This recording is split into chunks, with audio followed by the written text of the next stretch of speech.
More than 2 years after an Austin man was murdered, his family is still waiting for the suspect's cases to work through the court system. They just want them to be held accountable. Fox 7 Austin's Angela Shen has the story. 2 suspects were arrested in connection to the death of Javier Jaimes. Both are still in jail. 48-year-old Javier Jaimes was a son, brother, father, and uncle.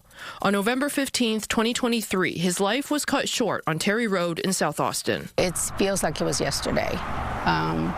We've not gotten closure. We spoke to his sister, Estella Bell, on the property he wanted to build on. This property is his property that he purchased with the desire to clean it up and build upon, because he actually had a thought that he wanted to live in it, but he also wanted to have his shop so he can continue to do his inspections and so that he could continue to provide for his daughter. Jaimes owned a mechanic shop where he did car inspections.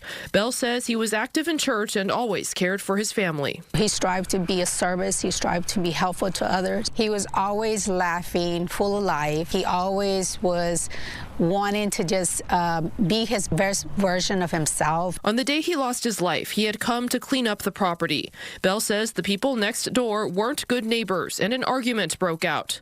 Police say Jaimes was stabbed. The suspects, Joe Flores and Paul Palacios, were arrested in connection to his death. Their cases are still working through the court system. Bell wants them to be held accountable. It should not take 2 years for you to get closure in this type of a situation. Court records show Joe Flores has an upcoming competency hearing. I just still don't understand how can an individual, claim not to have competency. He took it upon himself. He decided to take that action because he could have not done that. Palacios had a murder charge but was no-billed by a grand jury. He still has a charge for aggravated assault with a deadly weapon.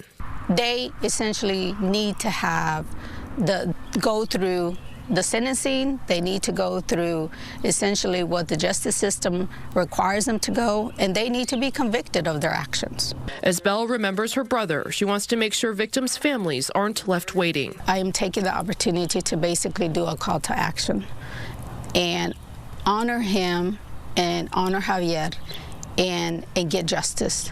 The next hearing for Palacios is scheduled for March 4th. Flores' competency hearing is scheduled for February 6th. In downtown Austin, Angela Shen, Fox 7 Austin News.